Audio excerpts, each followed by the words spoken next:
Anauliza, je, ni jinsi ya kuoga janaba na kujitahirisha baada ya damu ya hedhi? Kuoga janaba na kuoga hedhi yote ni aina moja tu, hakuna tofauti.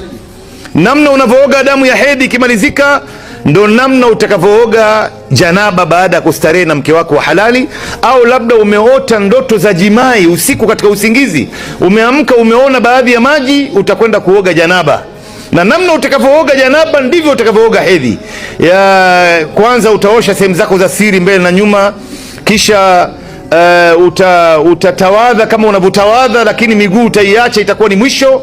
Alafu utaimimina maji kwenye kichwa chako upande wa kulia mpaka iingie ndani, utaileta mpaka chini kwenye mguu wa kwanza utaosha, alafu kwenye kichwa, upande wa kichwa ukaileta mpaka chini kwenye miguu. Hapa itakuwa umeshaoga janaba na vile vile umeoga hedhi. Ni hiyo hiyo moja. Na wakati mwingine mtu anaweza kaingia kwenye swimming pool au kwenye bahari hivi akapiga mbizi akatoka, ameshaoga kwa nia kwamba alikuwa naoga. Muhimu ni kwamba mwili nzima imepata maji, lakini namna Mtume alivyofanya na namna Mtume alivyofundisha ni hiyo ambayo nimewaelezeni.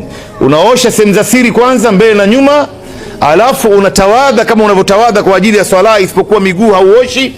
Hii ndo kauli nzito, utaosha mwisho.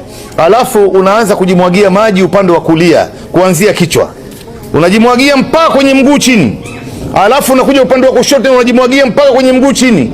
Na yule mwanamke ambaye amefunga nywele yake mafundo yale tight, akimwagia maji itaingia ndani tu. Kwa hivyo aimwagie maji zaidi, maji itaingia. Kuna baadhi ya wanazuoni wanasema aregeze kidogo, kwa sababu ili maji ipate kupenya mwili nzima ipate maji. Lakini kama Mtume alivyomwambia Bi Zainab kwamba amwagie maji tu nywele yake bila kuifumua, na ile maji itaingia. Maji inapenya kila mahali, hata mahali ambapo nywele iko tight itapenya tu. Nafikiri imefahamika mpaka hapo